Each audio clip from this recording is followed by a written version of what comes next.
All right, so I'm joined here today, certified top speed golf instructor Michael Durr. Has a fantastic swing. We're going to talk about the real keys that you want to have on your grip, and then give you a great drill that's going to help you to draw the golf ball, which is what most everybody wants to do, let's be honest. So let's go ahead and start out with the grip. Now, on this glove, I marked two squares that when he puts his thumb and forefinger together, then they're going to touch each other like that. So go ahead and take your grip and show them the correct way of doing that. Now, what I call this is a short thumb, and that means the tip of his thumb right here is just barely sticking past the index finger on his grip.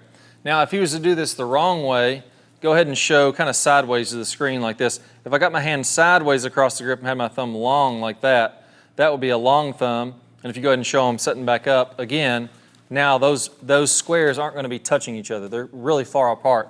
Now, the reason that this is important is that if I get my thumb here like this and I'm not very stable with my grip, oftentimes at the top of your swing, the club can almost like slide off your thumb. I've had quite a few players to where the club will actually slide down in between the thumb and the forefinger, and it'll just be really loose in there. A lot of players I've taught that have done that. So if you feel like you take this grip sideways, and then you're going to just angle your hand back until now your thumb and your forefinger are about the same length. So it's really not about pulling this thumb back, doing anything with it. It's just the angle of the hand. The hand's more angled like that rather than straight across the grip. So now he's got that good angle on there. Go ahead and turn your hand to where they can see the palm of your hand here. And you'll notice how the butt end of the club is setting on the pad of that hand. You don't want to have the club slipping between those two pads at the bottom of your hand. So I'll get a little closer to the camera here. There's the top pad, there's the bottom pad. I don't want it between it like that. I want that to be below both of those pads. And really the only point of that is to get the grip a little bit stronger, which is going to promote a draw. It's also going to be easy to create a lot of lag and get that hinge in the backswing and then release that hinge in the fall through, which is really critical to having a lot of swing speed. So now once I've done that, I got a pretty good grip there. Go ahead and set up to the ball one more time here. The last thing I would check is make sure the V's and that kind of the look at the angle of those boxes, they're almost pointing up to the right shoulder. If he had his right hand on there, you're going to see the same thing.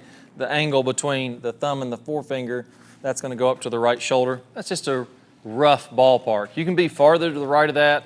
You'd be a little stronger grip. Tons of good players have played with that. You can be a little bit more vertical. Tons of good players have done that. You really just don't want to be wildly off from it. Now, you'll notice there's a T poking out of his glove. You're probably wondering what the heck is this T for?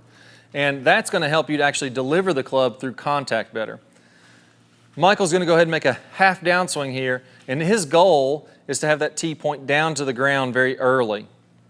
So if we're looking from this down the line view, you notice how that bows this left wrist, and that squares this club face up. It closes the club face earlier, which is exactly what we want to have.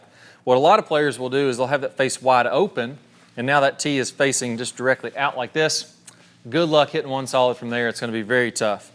So now, through impact, he's going to feel like if we had a line tracing this golf ball here, he's going to feel like, it may not be perfect, but he's going to feel like he keeps that tee down to that line all the way through contact, gets great shaft lean like you're seeing from this face-on view, and then that tee doesn't come up off the ground until well after contact.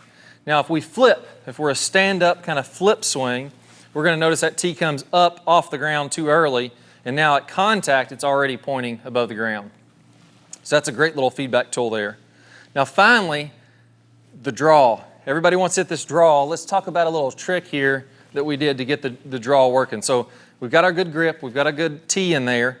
Go ahead and pause halfway in the downswing, kind of when that club is parallel with the ground here. And now this is what I call last parallel, meaning the club is parallel with the ground. If we look at it from this down the line view, what I've done here is I've set a club on his toes, just outside of his toes, and we've set a club inside that about, let's say 20 degrees. Doesn't matter the exact angle for this because this is an exaggeration. You're never going to get this far inside, but if you feel like this, you're going to make some pretty good swings. So instead of that club being toward the target, the club shaft, we have this club inside to where now, from his point of view, it looks like it's matching this club at last parallel. Now from there, he's going to really release this club into a lot of extension through the shot, and now it feels like, if you're looking from down the line, it's matching, from his point of view, that club in the follow-through. One thing you want to make sure when you're doing there at the follow through, go ahead and do that one more time and keep your shoulder tilt, your posture as you're doing that.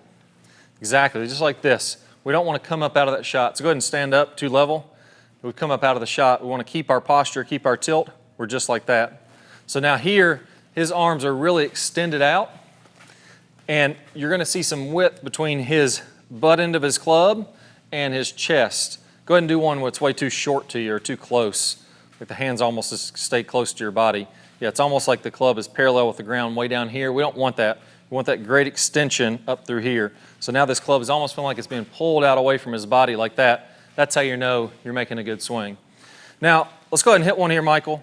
He's going to have the same feeling, but let's be honest, there's no way you're going to get that exaggerated. That's way too far exaggerated, but that's the feel that you need to have to make a great golf swing. All right, go ahead and give one a good rip, and let's see if we can get a nice draw.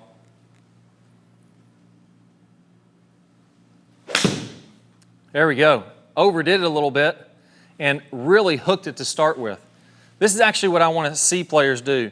Try another one, and all I want you to do is the same swing. Just let those arms fly a little bit more out to the right. See if you can get one to start to the right and curve even more. So again, really exaggerated here. That's exactly what you want when you first start doing this drill.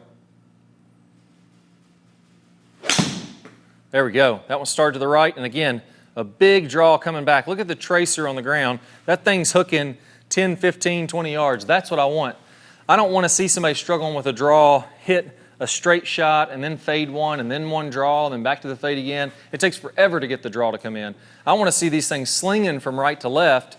Then you're going to be automatic. It's going to be easy to make that happen.